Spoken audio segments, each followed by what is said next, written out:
최고의 은혜를 받으며 응답을 받는 시간 되어지게 하여 주옵소서.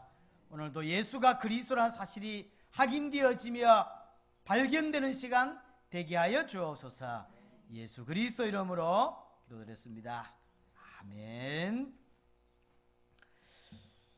복음의 핵심이라고 하는 제목으로 함께 큰 은혜를 나눕니다.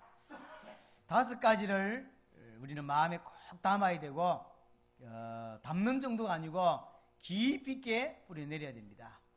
사람도 오래 사귀면 깊이가 달라집니다.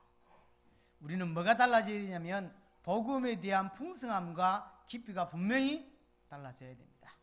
금요 예배 때 말씀드렸지만 교회를 수십 년 다녔는데도 이상하게 우리의 기도의 깊이가 달라지지 않고 찬양의 풍성함이 달라지지 않는 우리의 모습을 보게 됩니다.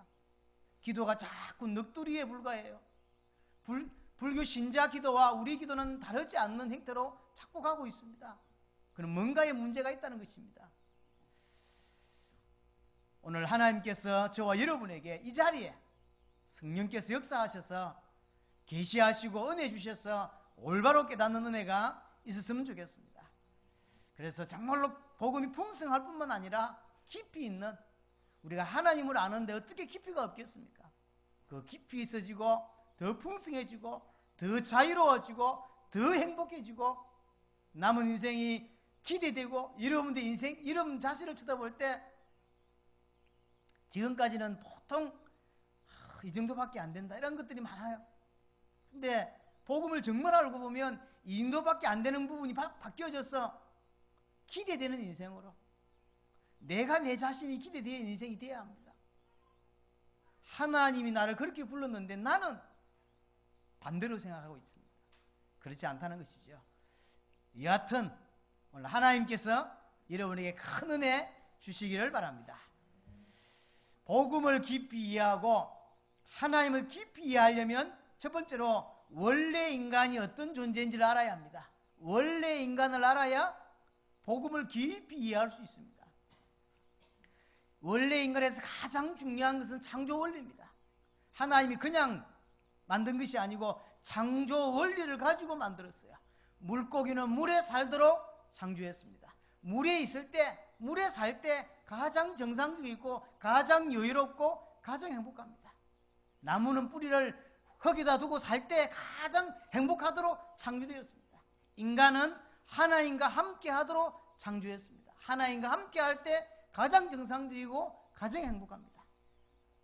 그럼 반대로 물고기가 물 떠나면 고통당하다가 죽는 것입니다. 나무가 뿌리 뽑히면 고통당하다가 죽는 것입니다. 인간은 하나님을 떠나면 고통당하다가 어려움 당하다가 죽는 것입니다. 그럼 물어봐야 되겠죠. 왜 물고기 물 떠나면 죽습니까? 대답은 하나입니다. 창조 원리가 그래요. 왜 인간이 하나님 떠나면 안 됩니까? 대답은 하나라니까요. 창조 원리가 그래요. 여기에다 인간은 한 개 더 있습니다. 물고기는 물이면 끝이지만 인간은 하나님과 함께 되는 게 끝이 아닙니다. 인간은 하나님의 형상대로 창조되었습니다. 요한복음 4장 24절에 보면 하나님은 영이시니 그랬어요. 하나님의 형상이란 말이 정확하게 깊이 이해할 수 없어도 하나님은 영이십니다. 인간은 육을 가지고 있어요. 그럼 뭔 말입니까? 인간은 어떤 존재냐? 인간의 정의가 뭐냐? 하나님의 형상을 가진 영적인 존재라는 거예요. 이게 인간입니다. 여기서 모든 답 다 나옵니다. 모든 답이. 인간은 처음부터 하나님과 함께 하도록 창조되었다 이 말이에요. 그게 인간입니다. 그래야 행복합니다. 육신적인 걸 좀 지면 행복해지는 존재가 아니고 처음부터 하나님이 함께 해야 행복한 존재로 창조되었다는 거예요. 처음부터. 함께 할 때는 완전했습니다. 함께 할 때는 문제가 없었어요. 가정 문제가 없었습니다. 경제 문제 없었습니다. 하나님과 함께 할 때는 질병 문제 없었습니다. 인간의 모든 문제 어디서 왔습니까? 하나님 떠나서 왔다니까요. 하나님이 모든 필요를 공급해 줍니다. 지금도 마찬가지입니다. 하나님 정말 만났다. 남은 생 하나님이 여러분들의 필요를 공급해 주시게 되어 있습니다. 공급하지 못한다는 이야기는 하나님하고 관계가 아직도 단절되어 있다는 이야기예요. 그렇죠? 하나님 함께 했을 때 하나님께서 처음에 지었던 인간은 부족함이 없었고 문제가 없었습니다. 심지어 죽음도 없었어요. 그리 끝나지 않습니다. 창세기 1장 28절에 보니까 생육하고 번성하여 땅에 충만하라, 다스리라, 정복하라 그렇게 되어 있습니다. 인간에게 주신 축복입니다. 하나님이 창조한 전 우주를 다스리고 정복하는 축복이 인간에게 와 있는 거야. 이게 인간의 축복입니다. 지금도 똑같습니다. 여러분들이 정확한 복음을 알고 정말로 하나님을 알면 정복하는 축복이 올 수밖에 없고 당연히 정복되어져야 됩니다. 당연히 여러분들 앞에 흑암이 정복되어져야 되고 문화가 정복되어져야 돼요. 안 되진다는 이야기는 하나와 나의 관계가 뭔가가 문제가 있다는 이야기죠. 이 완벽한 하나님의 축복을 어떻게 유지할 수 있을까요? 이게 중요합니다. 어떻게 유지할 수 있느냐? 어떻게 계속 하나님 축복을 누릴 수 있느냐?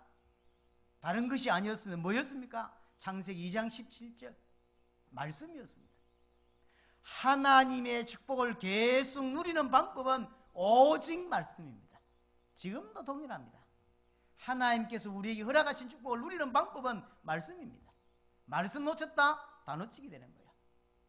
그렇죠? 예배 1시간 못하는 게 문제가 아닙니다. 말씀을 놓쳤다? 그 시간만큼은 하나님 모르는 시간입니다. 말씀을 잊어버렸다? 그 시간만큼은 불신자입니다. 그 시간만큼은 하나님 떠나 있는 시간입니다.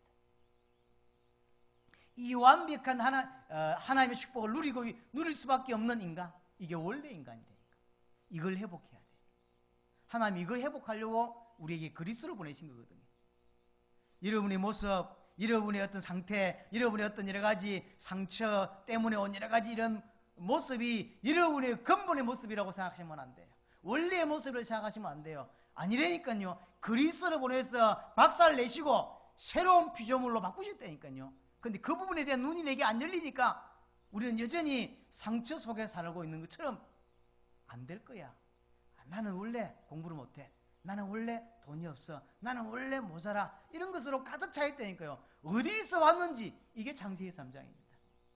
창세기 3장이 아담 하와만 무너뜨린 게 아닙니다. 여러분의 근본에 대한 부분을 무너뜨렸다니까요. 그 근본을 해결하시려고 주께서 그리스도를 보내신 것입니다. 하나님께서 그리스도를 보내시기 때문에 이제 하나씩 정복하셔야 돼. 그래서 처음부터 뭐부터 정복했으면 좋겠습니까? 낮아진 자부터 정복하세요. 이상하게 낮아진 자. 이는요 치유도 안 돼요. 복음할 때만 회복됩니다. 그래서 약간 자기를 비하하거나 자기를 막 비난하는 것보다는 약간 교만이 낫다니까요. 제일 문제가 자존심 낮은 사람이에요. 이게 너무 낮아버리면 곤란해진다니까. 이게 창세기 3장입니다. 이거부터 요즘에 텔레비에 냉장고를 부탁해 이런 프로가 있더라고요. 거기 보니까 최현석인가는 모르는 분이 있습니다. 넘어가시면 돼요. 거기 최현석이라고 하는 사람이 셰퍼가 있는데 이 사람은 대학도 안 나왔어요. 근데 어떻게 불리냐면 약간 허세로 불려요. 근데 믿지 않은 허세야. 자기 잘났다는 거지. 근데 자기 잘났다고 안 하는데 미운 사람이 있고요. 지 잘났다는데 정이 가는 사람이 있어요. 그런 사람이 그 양반이에요. 여러분이 남들 볼 때 이상하면 안 되지만 내 스스로 사단 앞에서 그렇지 않다는 것이 있어야 돼요. 하나님 앞에서 감사하고 그리고 세상 앞에 당당함이 회복되어야 돼요. 그게 복음입니다. 제가 가끔씩요, 내가 은혜를 놓치고 있구나라고 느낄 때가 언제인지 압니까? 나의 영적 상태를 확인할 때. 또 나를 이상하게 나는 여기까지인갑다 이런 생각을 자꾸 주저앉게 만들어요. 안 되는 거다 이런 생각이 쑥쑥 들어온다니까요. 훅훅 들어와요 정말로. 날마다 그리스도를 안 붙잡으면 내 자신이 못 일어난다니까요. 못 일어났는데 어떻게 설교를 합니까? 제 싸움은 이 싸움이에요. 원래 자존감이 낮았던가 봐 제가. 이 복음으로 날마다 안 붙잡으면 자존감을 못 끌어올려요. 못 끌어올리니까 설교도 못 하는 겁니다 앞으로. 나의 영적 싸움 가장 큰 부분 이 부분이에요. 사단이 이 부분을 계속 건드려요. 여러분이 원래 창세기 1장 26절, 27절, 28절이 여러분 거라는 거. 단 한 발자국도 양보할 수 없어요. 사단에게, 세상에게 다 내어줬습니다. 이제 다 회복시켜내야 돼. 근데 문제가 생겼습니다. 이 완벽한 축복을 가졌던 인간이 문제가 생긴 겁니다. 문제는 하나라는 거 기억해야 돼요. 자꾸 다른 생각하는데 그렇지 않습니다. 문제는 하나입니다. 원래 인간이 어떤 존재죠? 하나님과 함께 하면 되는 존재입니다. 그러면 문제란 이야기는 딴 거 아니란 이야기예요. 하나님하고 인간이 분리된 게, 하나님과 인간이 단절된 게 문제입니다. 인간 문제 하나라니까요. 디테일하게 설명하면 세 가지지만 근본의 문제는 하나입니다. 하나님과 내가 분리되어 있는 거예요. 이게 인간 문제입니다. 왜 분리됐습니까? 왜 인간이 하나님을 떠났습니까? 죄 때문입니다. 죄. 선악과를 따먹었죠. 과일을 먹는 건 죄가 아닙니다. 또 아담 하와가 윤리 도덕적인 죄를 짓지 않았어요. 그럼 뭔 죄란 말입니까? 분명히 창세기 3장에 선악과를 따먹고 죄를 범했잖아요. 그 당시에 과일 먹는 건 죄가 아니라니까요. 그리고 아담 하와가 윤리적인 도덕적인 죄는 안 범했다니까요. 그런데 뭔 죄를 말합니까? 하나님의 축복을 계속 유지하고 누릴 수 있는 말씀을 놓친 죄를 말하는 겁니다. 인간의 가장 큰 죄가 뭔지 압니까? 하나님이 주신 말씀을 놓친 것, 이게 죄라는 거예요. 왜 말씀을 놓쳤느냐? 뱀 때문입니다. 뱀이 누굽니까? 계시록 12장 9절을 보니까 옛뱀, 마귀라고도 하고 사단이라고도 하는 온천하를 깨는 자라. 지금도 저와 여러분들의 생각과 환경을 통하여 자꾸 복음 놓치게 만드는 사단, 이 사단이 복음의 강체를 비치지 못하게 하는 것입니다. 교회 봐도 괜찮아, 기도해도 괜찮아, 찬양해도 괜찮아, 전도해도 괜찮아, 하나만 모르면 돼. 그게 뭡니까? 복음에 대한 깊이만 모르면 되는 거예요. 복음만 못 깨달으면 됩니다. 그렇죠? 이 사단이 아담 하와를 유혹하고 아담 하와를 넘어뜨린 거예요. 아담 하와가 안 넘어졌으면 좋은데, 시험 안 당했으면 좋은데 당했단 말이지. 모든 문제의 근원과 시작은 뱀에게서 시작됐습니다. 창세기 3장의 문제의 근본적인 책임은 아담이 져야 되지만 그 문제의 배경은 언제든지 사단이라는 거. 여러분들이 넘어졌다, 여러분이 책임져야 합니다. 그러나 그 문제에 근본적으로 넘어질 수밖에 없도록 만드는 존재가 늘 있다는 걸 기억해야 돼요. 그게 사단입니다. 자꾸 속여요. 그래서 결국 인간이 죄를 범하는 거지. 하나님은 거룩하세요. 하나님은 죄와 가까이 할 수가 없어요. 그래서 인간이 하나님을 떠났는데, 정확히 말하면 인간이 하나님을 떠난 게 아닙니다. 신학적으로 하나님이 인간을 떠나버린 거예요. 왜냐? 하나님은 죄인과 함께 할 수가 없어요. 그래서 하나님이 인간을 떠나버린 거예요. 이게 인간의 문제입니다. 이때 인간의 모든 축복이 상실됩니다. 이때부터 어떻게 삽니까? 이제 하나님을 떠나버렸어요. 하나님이 인간을 떠나버렸어요. 이때부터 인간은 어떻게 살아야 됩니까? 이전까지는 하나님이 모든 축복을 준비해 주셨고 모든 것을 공급해 주셨어요. 이제는 그것이 없어졌어요. 어떻게 살아야 됩니까? 하나님의 축복이 없으니 내가 열심히 살아야 되는 거예요. 하나님의 축복이 없으니 노력하면서 삽니다. 그것을 향하여 달려가면서 자기의 필요한 것을 위해 막 달려갑니다. 열심히 공부도 하고 열심히 그걸 하잖아요. 성경은 이걸 보고 우상숭배라고 합니다. 그래서 100% 하나님 떠난 사람은 우상숭배할 수밖에 없어요. 무슨 말이냐? 하나님을 떠나고 하나님을 떠나 하나님을 모르니 하나님이 필요하다는 생각보다는 뭐가 필요하게 느껴지죠? 돈이 필요한 거예요. 경제가 필요한 거예요. 그럴 수밖에 없죠. 먹고 살아야 되니까. 하나님 몰라, 하나님 말씀도 몰라, 영적인 거 몰라. 그런데 돈이 필요해. 이게 인간이란 말이에요 지금. 그래서 예배보다, 기도보다, 찬양보다, 말씀보다 돈이 있으면 될 것 같아. 여기 이제 불신자의 생각인 겁니다. 그 생각 자체가 벌써요 잡혀있는 생각이에요. 그게 우상입니다. 그럼 교회로 왜 오냐? 그 상태에서 교회로 오는 사람이 있어요. 하나님 떠난 상태에서 하나님 축복이 없어 단절되어 있으니 하나님도 몰라. 문제가 많아. 그런데 문제를 해결해야 될 것 같아. 그래서 선택한 게 교회라. 그래서 교회를 왜 오냐? 경제 문제 해결하려고. 교회에 와서 우상 숭배하는 겁니다. 어떤 사람은 질병 문제 해결하려고 교회로 온 거요. 예수 이름으로 우상 숭배하고 있는 겁니다. 자, 그러면 그렇게 사람들이 잘못된 생각으로 교회 왔잖아요. 그것 또한 하나님의 또 뜻을 이룰 수 있어요. 그렇지 않습니까? 사람을 구원하는 하나의 방법이 그런 걸 수 있거든요. 근데 정상적인 교회 같으면 어찌 되죠? 설교 듣다가 여러분들 만나 포럼하다가 내 생각이 잘못됐다는 것이 발견되어야 돼. 그게 바뀌어져야 되는 거예요. 이게 우상이었구나. 내가 잘못 생각했구나. 교회는 그런 것이 아니구나. 교회는 경제 문제 해결하는 것이 아니구나. 교회는 질병 해결하는 것이 아니구나. 교회는 내 문제 해결하려고 와서 빌는 데가 아니구나. 그건 불교에 사는 거구나. 교회는 그런 것이 아니구나. 인생의 근본 문제 해결하는 데가 교회구나. 내가 잘못 생각했구나. 예수가 그리스도구나. 이렇게 깨달아져야 되는데 그렇게 설교하고 그렇게 말하는 성도가 이 땅에 별로 없다 이 말이에요. 자, 그럼 여전히 그렇게 와서 예수를 믿어요. 그럼 예수를 어떻게 믿죠? 엘리야로 믿는 겁니다. 어떤 사람은 예수를 어떻게 믿죠? 에레미야로 믿어요. 어떤 사람은 예수를 어떻게 믿습니까? 선지자로 믿는다니까요. 여전히 예수 이름으로 기도하면서 질병을 두고 기도하고, 여전히 예수 이름으로 경제를 두고 기도하고, 여전히 예수 이름으로 자식 때문에 울고, 여전히 예수 이름으로 육신적인 것 때문에 눈물을 쏟고 있다 이 말이에요. 그게 우상숭배라니까요. 왜 그러냐? 하나님을 모르니까. 그러면 되는 줄 알고, 인간이 하나님과 함께 있을 때는 모든 걸 하나님이 공급해 주셨어요. 이게 다 단절되니까 그때부터 인간에게 뭐가 필요하잖아요. 뭘 붙잡아야 되잖아요. 붙잡는 게 하나님 아닌 다른 세상적인 기준을 붙잡는 겁니다. 이걸 보고 살아남기 위해서 붙잡아야 되잖아요. 붙잡는 그걸 보고 우상이라고 하는 거예요. 그래서 교회 와서도 우상을 붙잡는다니까요. 교회 와서도. 왜냐? 이걸 안 가르쳐 주니까. 이걸 말 안 해주니까. 예수 믿으면 된다고 하니까. 그래서 예수를 믿은 거예요. 예수 믿고 여전히 불교하고 똑같은 기도 제목을 가지고 있을 수밖에 없고, 예수 믿고 여전히 우상숭배 할 수밖에 없는 거예요.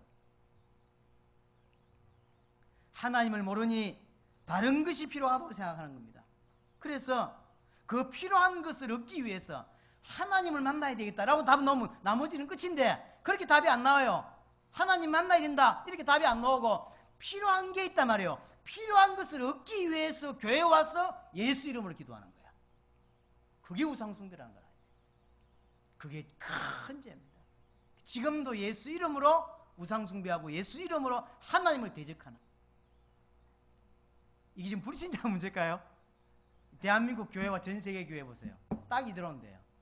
그러고 그들의 입으로 뭐라 말하냐면 뭐 만들어 놓고 섬기는 것만 우상이라는 거예요. 자꾸 복음 깨닫는 우리가 볼 때는 지 생각이 우상인데 지금도 우상숭배하고 있으면서 뭐 빌기만 하면 되는 줄 알아요. 거기다 한 발짝 더 양보한 팀이 어디입니까? 그게 천주교입니다. 뭐 찍으면서 포함이야 좋지. 우리 누나가 말한 대로 난 만약 종교를 가진다면 네가 다니는 교회보다는 성당 갈란다.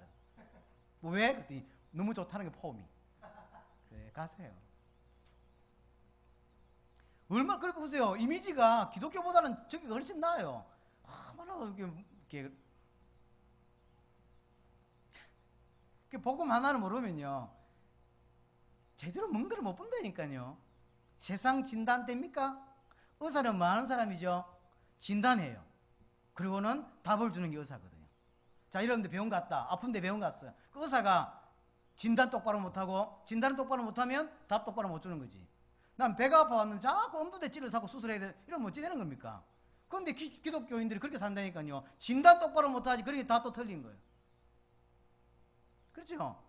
진단 똑바로 못하니까 답이 틀린 거지. 그리 살 수밖에 없는 거예요. 이게 우상숭배입니다. 이 사람들이 살아가는 영적 상태가 어떠냐? 에베소 2장 1절에 보니까 영적으로 죽어 있다라고 표현했어요. 그럼 이 죽어 있는 이 사람들이 살아가는 세상의 방식이 뭐냐? 에베소 2장 2절을 세상 방식대로 살아간다 그랬어요. 하나님의 기준과 하나님의 방식이 아닌 세상 방식으로 살아가는 것입니다. 그럼 세상 방식이 뭐냐? 공부 열심히 해서 좋은 대학 가고 좋은 데 취직하면 돈 많이 벌고 돈 많이 벌면 행복하다 라고 하는 것이 세상 방식인 거예요. 여자는 무조건 이뻐야 돼. 이게 세상 방식이라요. 남자는 잘생겨야 돼, 키가 커야 돼, 이게 세상 방식이라니까요. 아이들에게 자꾸 공부하라고 합니다. 이유가 뭡니까? 좋은 대학 가야 되니까. 좋은 대학 왜 가는데요? 이유는 딴 데입니다. 좋은 데 취직하려고. 좋은 데 취직을 왜 하는데? 돈 많이 벌려고. 돈은 왜 많이 벌어야 되는데요? 그러면 행복해지니까. 이게 세상 기준이라니까요. 이게 세상 방식이야. 그렇죠. 이게 세상 방식. 자, 물어봅시다. 그러면 진짜입니까 이게? 돈 많으면 행복합니까? 그러면 이건희 딸은 자살 안 해야죠. 자기가 죽을 때 자기 아버지 죽고 나면 자기한테 넘어올 재산이 제가 알기로는 2조가 넘는데, 당시에. 지금은 이제 지 오빠가 다 가져갔겠지만 지한테로 넘어올 돈이 2조라. 2조 벌써 얼마나 열심히 2조 벌겠어? 요즘 얼마 벌어 한 달에? 2조를 몇 년을 벌어야 되겠어요? 한 달에 1,000만 원씩 벌면 1년 해봤자 1억 2천밖에 더 됩니까? 10년 해봤자 12억밖에 더 됩니까? 100년 해봤자 130억, 1000년 하면 1,300억, 10,000년을 벌어야 1조에 1조. 그러면 우리 같은 사람은 2만 년을 벌어야 되는 돈인데, 걔는 태어날 때부터 갖고 있었던 돈이요. 자살했다니까요. 인간 문제, 경제 문제입니까? 아니라니까요. 자살 안 해야 맞는 거죠. 몇 년 전에 파주시장 자살한 거 보세요. 재산이 300억이 넘잖아요. 왜 자살했습니까? 파주가 문제인가? 요즘 파주시장 또 검찰에 또 불려가던데, 파주가 문제인가 봐. 안산은 계속 사고 터지고, 파주는 시장 자꾸 불려가고, 흐르는 맥이 있는가 봐. 그 사람들 그럼 자살하면 안 되지. 우리가 자살해야지. 돈도 못 버는 우리가 자살해야지. 왜 우리는 뻘뻘 살아있고 그런 왜 자살합니까? 인간 문제 그거 아니라니까요. 근데 그렇게 틀린 생각을 갖고 살아야 하는 거요. 돈 있으면 행복하다, 잘생기면 행복하다, 이런 거 있잖아요. 왜? 좋은 대학 가면 된다, 이런 거 있잖아요. 완전 틀린 생각인데 그것으로 딱 차 있는 거예요. 태어난 아이 그 돌잔치 하는데 2천만 원을 쓰더라고요. 그 어디서 글 쓰는? 강남의 어떤 아줌마들이 글 쓰는 거예요. 왜 쓰냐? 기자가 물으니까 이런 대답해. 다음에 아이들이 이렇게 다른 아이들이 꿀리지 않게 하려고. 그러면 행복합니까? 이번 주에 뉴스에 보니까 초등학교 1학년들 이제 학교 갔다가 이제 가방 사주잖아요. 하나에 700만 원이라 하더라고. 그러니까 이제 우리는 우와, 그거면 한 2년 씁니까? 0.01% 돈 있는 사람들이 쓴대. 그렇게 산대. 정확히 말하면 0.1도 아닙니다. 강남에 좀 쉽게 말해 어깨 힘 좀 주려는 아줌마들이 자기 아들에게 사주는 거예요. 그냥. 그럼 행복하냐는 거예요. 아니라니까요. 근데 여전히 기독교인 자체도 그러면 행복하다고 생각하는 거예요. 내게 와 있는 축복이 엄청나다는 걸 모르니까 세상적 기준으로 살아갈 수밖에 없는 거예요. 기독교인 또한. 더 중요한 건 뭐냐면요, 그 배후에 에베소 2장 3절에 뭐가 있다 그랬죠? 공중근세에 잡은 자가 있다 그랬어요. 내가 그렇게 생각하고 살아갈 수밖에 없는, 돈 있으면 행복하다, 잘생기면 행복하다, 좋은 대학 가면 행복하다라고 살아갈 수밖에 없는 그 생각을 집어넣는 자가 있다는 거예요. 배후에. 그게 사단이에요. 히브리서 2장 15절에 보니까 일평생 종로를 타고 산다 그랬어요. 그래서 그 생각과 사상을 딱 사단이 사로잡는 거예요. 그래서 일평생 자기는 열심히 사는 겁니다. 먹고 살려고. 그런데 그 생각이 사단이 딱 집어넣은 생각이에요. 성경은 그렇게 설명합니다. 나는 우상숭배 안 했습니다. 나는 먹고 살려고 열심히 살았을 뿐이라. 그런데 그 배후의 조종자가 사단이라는 거예요. 얼마나 억울합니까? 영화를 뜨고 보면, 복음을 알고 보면 이게 보인다니까요. 하나님을 모르니 육신에 보이는 것만 붙잡고 살아갈 수밖에 없고, 하나님이 자기에게 없으니 돈만 있으면 된다고 생각하고 살아갈 수밖에 없는 것입니다. 이렇게 하나님 아닌 다른 것으로 자꾸 채우니까요, 더 큰 문제 옵니다. 그게 정신 문제, 마음의 문제입니다. 올 수밖에 없죠. 순서가 아닙니다. 이는 올 수밖에 없는 거예요. 하나님과 함께 하지 않으니까 계속 염려 불안이 와요. 염려 불안이. 여기에다가 열심히 사는데 열심히 안 사는 것도 아니라 열심히 사는데 수고하고 무거운 짐을 져. 여기에 정신적인 시달리는 사람들이 너무 많고, 어떤 사람은 태어날 때부터 자신도 모르게 태어날 때부터 불안과 염려를 많이 가지고 태어난 친구들이 있어요. 근본적으로. 그런 친구들의 특징이 완전히 무너져 버리든지 타락하든지 이런 쪽으로 확 쏠리죠. 이렇게. 근본적으로 갖고 있으니까. 보세요. 마약 문제가 있는 사람이 있습니다. 이 마약 문제가 아닙니다. 마약할 수밖에 없는 문제를 가지고 있는 거예요. 그 사람은 마약 안 했으면 딴 거라도 해요. 요즘 그러잖아요. 스마트폰이 막 이게 문제다. 그래서 스마트폰 하지 말아야 돼. 물론 어느 정도의 규제는 필요하다고 생각합니다. 그러나 스마트폰에 안 빠졌으면 다른 걸로 빠집니다. 얘는. 그렇죠. 얘는 마약할 수밖에 없는 문제가 있는, 그게 정신 문제고 그게 마음의 문제입니다. 그럼 조금 더 자세히 보라. 그러면 그런 마음의 문제, 그런 정신의 문제가 올 수밖에 없는, 마약을 할 수밖에 없는 가정의 배경의 환경과 아픔과 상처를 이 친구는 갖고 있는 거예요. 자세히 보세요. 타락을 심하게 하거나 이런 친구들 가만히 보세요. 가정의 배경들, 아픔들 이런 게 있어요. 이런 거 다 치유하고 이런 걸 뭐 말하지 않고 마약이 해결됩니까? 그 사람 문제가 해결됩니까? 안 된다니까요. 그럼 여기에 그런 상처, 배경, 환경의 아픔들 이런 것들이 그렇게 올 수밖에 없는 근본의 부분이 또 있다니까요. 그게 뭡니까? 그게 영적인 문제예요.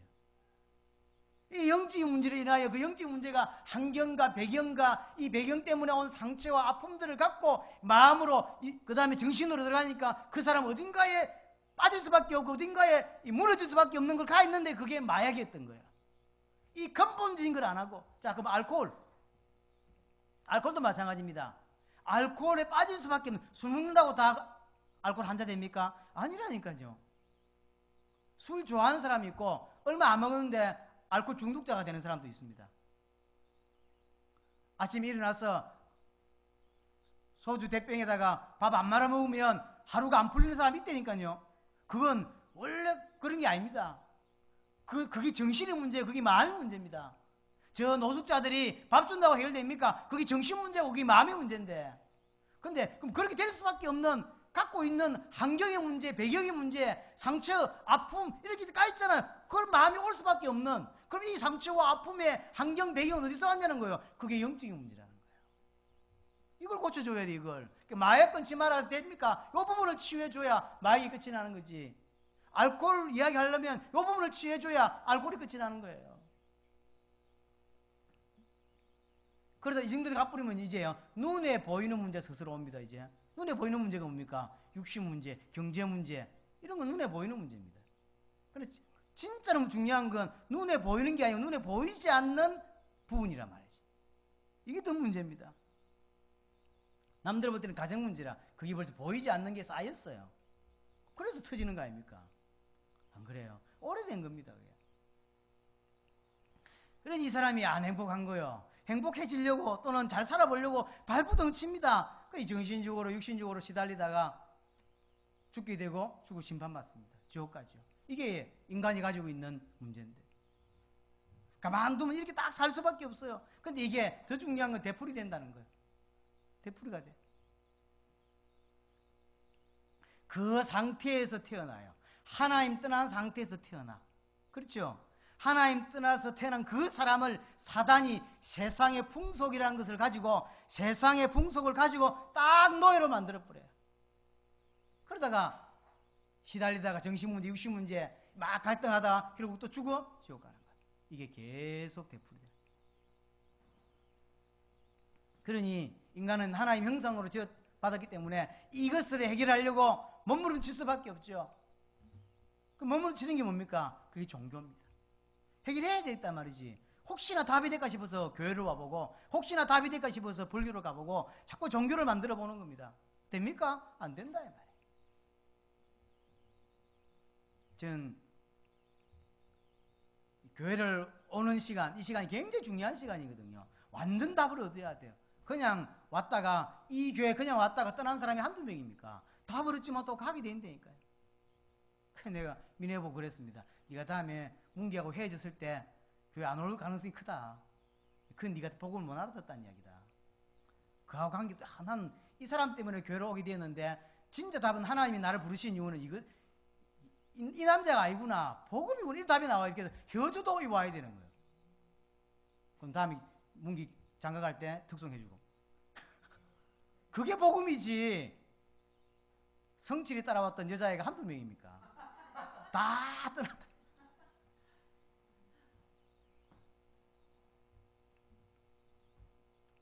복음 못 알아듣는 거, 난 그 이야기를 농담으로 하려는 게 아니고 미네에게 하나님이 기회를 주셨다고 난 믿기 때문에.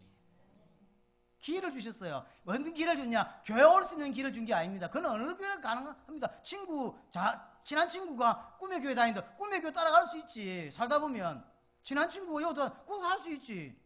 우리 교회처럼 초라하잖아요. 근데 오늘 같은 부활주를 가보세요. 계란 주지 뭐 주지 풍성합니다.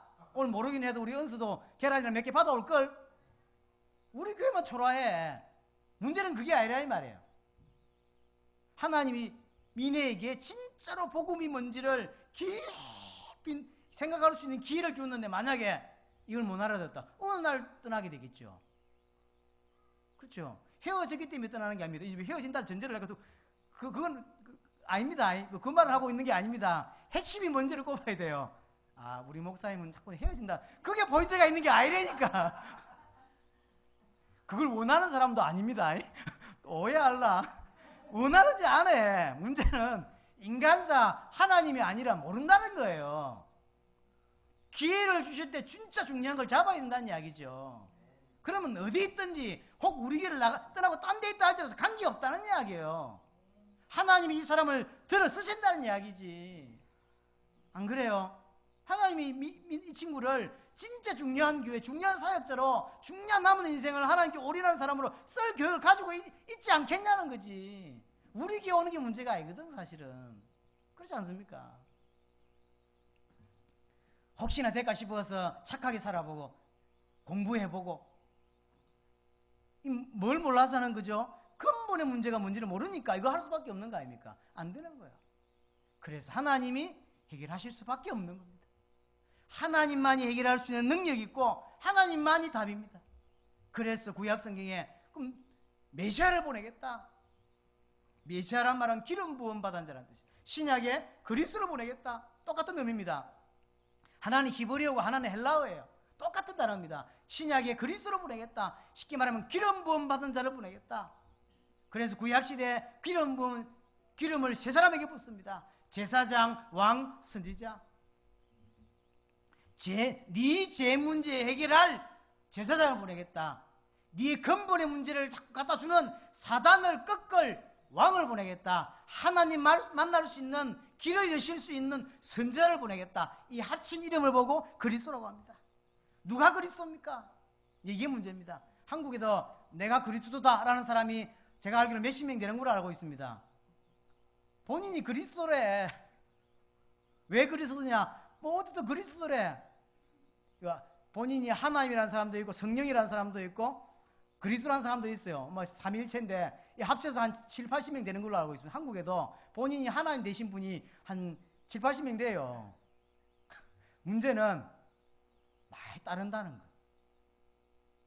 안상홍 증인에도 안상홍이가 누구죠? 성령입니다. 예수를 인정합니다. 그 2000년 전에 오셨던 그 예수가 지금 다시 성령으로 오셨다는 거예요. 그게 자기라는 거예요. 할렐루야. 놀랍죠. 이만희도 마찬가지고 다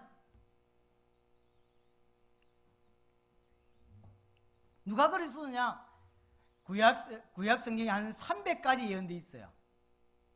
이분이 그리스도라는 거예요. 그러나 누구도 흉내낼 수 없는 세 가지 조건이 있습니다. 그 중에 두 가지는 진짜로 누구도 흉내낼 수 없는 거예요. 첫 번째, 창세기 3장 15절 여자의 후손. 쉽게 말하면 남자의 후손은 그리스도가 될 수 없다. 그래서 처녀가 이사야 7장 14절 처녀가 잉태하여 아들을 낳으리니 그랬습니다. 무슨 말입니까? 아줌마가 아들 낳는 거 말고 그 사람은 그리스도가 될 수 없어요. 처녀가 남자를 알지 못하는 처녀가 임신했는데 쉽게 말하면 성령으로 잉태된 그 자만 그리스도가 될 수 있는 거예요. 그래 그리스도의 첫 번째 흉내낼 수 없는 조건. 왜 이래야 되냐? 근본의 문제를 해결할 그리스도는 근본 문제가 없어야 됩니다. 완전한 인간으로 오셔야 돼요. 그래서 창세기 3장 15절을 주인 거예요. 두 번째, 신명기 21장에 보니까요 나무에 달려 저주를 받는 자가 그랬어요. 시키면 나무에 달려서 피 흘리는 자, 이 사람이 그리스도입니다. 죄 없는 자는 분명히 죄의 싹슨 사망이라고 그랬어요. 예수님이 죄가 없잖아요. 근데 왜 죽죠? 죄 없는 자는 안 죽어도 됩니다. 그런데 죄 없지만 나무에 달려 죽는 거예요. 왜요? 대속 때문에. 이 사람이, 이분이 그리스도입니다. 또 하나, 단 은30에 팔려야 돼. 이 말고도 많습니다. 예를 들어서 십자가에 달릴 때 뼈가 꺾이지 않는다. 그 다음에 군사들이 옷을 제비 뽑는다. 이런 많은 것들이 예언되어 있어요. 그 사람이 그리스도거든요. 그분이 그리스도예요.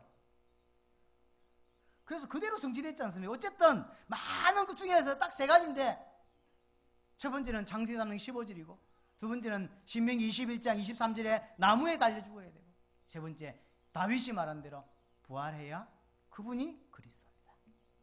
이분이 우리의 구원자요, 이분이 우리의 모든 문제를 해결하실 수 있는 분이라. 누가 그리스도입니까? 예수가 바로 그리스도입니다. 어찌해서? 그럼 물어봐야 돼. 무조건 믿지 말고 어찌해서 예수가 그리스도냐 말이에요. 우리는 진짜 그리스도라면 남은 인생을 거기에 걸 건데, 여러분들의 생명과 여러분들의 인생을 그분께 걸 거잖아요. 그러면 알아야 되지. 무조건 믿지 말고, 목사 말 듣고 무조건 따라가지 말고, 왜 어찌해서 예수가 그리스도냐 이 말이에요. 마태복음 1장 18절에서 23절에 보니까 동정녀 마리아에게 나시와. 첫 번째 조건이 뭐였죠? 창세기 3장 15절이었습니다. 죄 없는 분으로 와야 되죠. 그렇죠? 아담이 우선이 아니어야 되죠. 그래서 동정녀 마리아에게 나시고. 무슨 말입니까? 성령으로 잉태했다. 이거 보니까 예수가 그리스도 맞다. 두 번째 조건이 뭐였습니까? 나무에 달리는 거였어요. 마가복음 10장 45절에 보니까 나무에 달려 죽어야 되는데 십자가에서 피 흘려 죽으셨다. 죄도 없는 분이 우리의 죄 문제를 대속하시려고. 부활하셔야 그분이 그리스도 아닙니까? 고린도전서 15장 3절 4절 보니까 3일 만에 부활하셨다. 그러다 보니까 예수가 그리스도다. 예수께서 그리스도가 되셔서 인간의 모든 문제, 근본의 문제를 해결하셨다. 예수 그리스도는 그러면 어떤 분이시냐? 인간이 심판받고 멸망받을 수밖에 없는데, 그 심판받고 멸망받을 수밖에 없는 죄와 사망의 법을 해결하신 참된 제사장이시다. 예수 그리스도는 누구시냐? 마귀의 손에서 우리를 해방시키신 참된 왕이 되신다. 그렇죠? 그래서 우리의 근본 문제를 해결하시는 것이다. 예수 그리스도는 누구시냐? 하나님 만나는 길을 여신 참된 선지자가 되신다. 로마서 8장 2절, 생명의 성령의 법이 죄와 사망의 법에서 너를 해방시켰다. 참된 제사장이다. 요한일서 3장 8절에 보니까 하나님의 아들이 나타나신 것은 마귀의 일을 멸하려 하심이라. 우리에게 왕으로 오셔서 모든 사단을 꺾으셨다. 히브리서 2장 15절, 사망으로 말미암아 사망의 세력을 잡고 있는 자 곧 마귀를 없이 하시며. 요한복음 14장 6절, 내가 곧 하나님 만나는 길이다. 그렇죠? 이렇게 해서 우리 인생 모든 문제를 단번에 영원히 완전히 해결하셨다. 히브리서 10장 14절, 마음에 딱 담아 있어야 돼요. 단번에 영원히 완전히 끝내셨다. 요한복음 19장 3절에 보니까 다 이루었다. 뭘요? 그리스도의 일을. 그건 무슨 말입니까? 여러분의 근본의 문제 끝냈다, 그 말이거든요. 이것을 어떻게 내 것으로 만드냐? 그게 영접입니다. 교회 다니는 것이 아니고 이것을 내 것으로 만드는 방법을 예수 그리스도를 나의 주인으로, 나의 그리스도로, 나의 왕으로 모시는 겁니다. 그게 영접. 교회 다니면 구원받는 것이 아닙니다. 그때 성령께서 내 안에 들어오신다라고 약속되어 있어요. 계시록 3장 20절, 볼지어다 내가 문 밖에 서서 두드리노니 누구든지 내 음성을 듣고 문을 열면 내가 그에게로 들어가 그랬어요. 내가 예수 그리스도를 영접하는 순간 주의 성령께서 내 안에 오시죠. 요한복음 14장 14절, 16절, 17절, 영원히 내 안에 들어오십니다. 이분이 성령이. 그럼 그 말은 어떤 말입니까? 창세기 1장 27절이 회복됐다는 이야기예요. 인간의 근본이 회복된 거야. 찬양하다가 막 찬양하다 성령 받았대. 그럴 수 있습니다. 그러나 예수 영접하지 않은 자가 찬양하다가 뭘 받았어? 그 성령 맞습니까? 아니라니까요. 중남미 가보니까 너무 엉터리가 많아요. 찬양하다 성령 받았대. 절대 그런 일이 없어요. 정확하게 알고 듣고 영접해야 성령이 임합니다. 말씀은 무시하면서 찬양을 1시간만 떠들다가 집에 가는데 말씀 들을 땐 졸고 성령 받은 겁니까? 아니라니까. 가짜가 너무 많아요. 근데 다 그게 기독교인 줄 압니다. 천만의 말씀. 그럼 우리가 예수를 그리스도로 믿는다는 건 무슨 말입니까? 모든 문제 끝났다고 믿는 것입니다. 주께서 다 이뤘다 했는데 나는 안 이뤘다고 믿는 거예요. 그래서 또 열심히 불교 신자처럼 사는 겁니다. 그럼 열심히 살지 말았는데 포인트가 있는 것이 아니고 끝났단 말이에요. 끝났는데 남은 인생 어떻게 하죠? 그분께 올인하고 정복하기 위해서 달려가는 거예요. 그 정복하는 과정 중에 하나님이 경제도 필요하고 여러 가지가 필요하니까 그 과정을 거쳐가는 것이죠. 행복하기 위해서 돈 벌러 가는 게 아닙니다. 생각 바꾸셔야 돼요. 아니라니까요. 여러분들 행복이 안 왔기 때문에 또 직장으로 달려가는 겁니까? 아니라니까요. 그럼 직장에서 달려가서 번 돈이 여러분 행복하게 만드냐? 아니라니까요. 그리스도께서 여러분들 인생을 행복하게 하고 끝난 상태에서 이제 직장에 보고만 또 살아가면서 세계보고만 뭐가 필요해? 경제가 필요해. 그래서 그 직장에 경제를 회복하고 그래 가는 거예요. 그러니 감사의 현장이고 축복의 현장이고 하나님의 계획의 현장입니다. 근데 아침 일어날 때마다 힘들시지 않습니까? 빨리 생각을 바꾸셔야 돼요. 못 주고 가시는 분들이 있거든요. 근데 이놈은 언제까지 가야 되면서 그럼 빨리 생각을 바꾸고 주께서 나의 문제를 끝냈다는 게 답이 나와야 그 다음에 내 걸 찾아요. 만약에 지금 내가 하고 있는 것이 진짜 내 것이 아니면 힘들어요. 그러면 자꾸 찾아야지. 근데 이 앞에 답이 안 나오기 때문에 찾는 게 시간이 걸리니까 당장 먹고 살아야 되니까 끌려가는 수밖에 없는 거예요. 빨리. 그래서 가능한 어릴 때 찾아야, 지끌 찾아야. 진짜 답난자는요, 하나님과 함께하는 분야가 있어요. 진짜로 역사하시는 분야가 있어요. 사람마다 다르지 않습니까? 그럼 그 분야 할 때는요, 너무 기뻐요. 세계복음화 때문에 내게 기도를 주셨다라고 하는 사람이 있으면 그 사람은 기도의 파수꾼이죠. 그 사람은, 여러분은 기도하기 힘들잖아요. 그 사람은 기도할 때 가장 성령 충만하고 가장 행복해요. 24시간 세계복음을 두고 기도해. 이 사람은 기도의 사람이에요. 그 사람은 남은 인생을 그로 살 사람입니다. 근데 그런 사람은 남편도 돈 많은 사람 만나거든. 왜냐하면 기도만 해야 되니까. 역할이 다 있다니까요. 그 역할 할 때는 힘들면 사명으로 하는 게 아니라니까요. 세계복음화는 그래서 사명으로 하는 게 아닙니다. 기쁨과 감격과 이렇게 가는 건데 우리는 지금 세계복음화를 사명으로 간단 말이지. 열심히 하는 거 너무너무 힘이 드는데 사명이라 해야 돼. 못하는 겁니다. 세계복음화 절대 못해요. 그런 거 아니라니까요. 내 걸 안 찾았기 때문에 너무 옷을 입었기 때문에 힘이 드는 겁니다. 요한복음 10장 14절 단번에 완전히 영원히 끝냈다 그랬어요. 그래서 더 이상 고린도후서 5장 15절 19절 내 문제를 위해 살아가지 않는 겁니다. 이 사람을 보고 바울은 뭐라 했죠? 새로운 피조물이라. 옛날 내가 아닙니다. 새로운 피조물. 새로운 피조물이 뭔데요? 주를 위해 답이 딱 나온 사람입니다. 새로운 피조물. 마지막 결론 빌립보서 3장 18절 이 바울이 한 말입니다. 믿는 신자에게 준 메시지입니다. 뭔 말입니까? 뭐라고 기도했냐면요. 아직도 교회 안에서 십자가의 원수를 행한다. 이렇게 했어요. 원수로. 무슨 말이냐면 복음 이해하지 못하고 아직도 자식을 내 눈물로 기도하고 아직도 그런 걸로 살아가고 있는 거예요. 그러니까 쳐다보니까 부상승되거든 그게. 바울이 볼 때는. 그러니까 교회까지 와가지고 그렇게 고난받다가 교회까지 왔는데 교회 오니까 정확한 복음이 강단에 없어. 정확한 복음을 가르쳐주는 사람이 없어. 그런 이 사람은 예수 이름으로 우상숭배를 하고 있는 거예요. 이게 바울이 눈에 보이는 거예요. 그래서 아직도 교회에서 십자가의 원수를 행한다. 지금 전 세계가 그렇다니까요. 여기에 우리가 깃발을 든 거예요. 이해됩니까? 여기에 그렇지 않다. 기독교 뭐가 기독교냐 이 말이에요. 거기에 대한 깃발을 든 게 우리 교회입니다. 숫자가 문제가 아닙니다. 의미를 아셔야 돼요. 감격 속에 올 수밖에 없습니다. 여러분에게 최고의 은혜가 이번 주간에 있기를 바라고 이 메시지를 깊이 소화할 수 있으면 그렇게 이번 주간에 소화하면서 인도받을 수 있기를 바랍니다. 동성으로 우리 기도하십시다. 살아계신 하나님 아버지 감사합니다. 귀한 주의 백성들을 부르셔서 말씀 주시고 은혜 주시니 감사합니다. 이들을 통하여 세계복음화의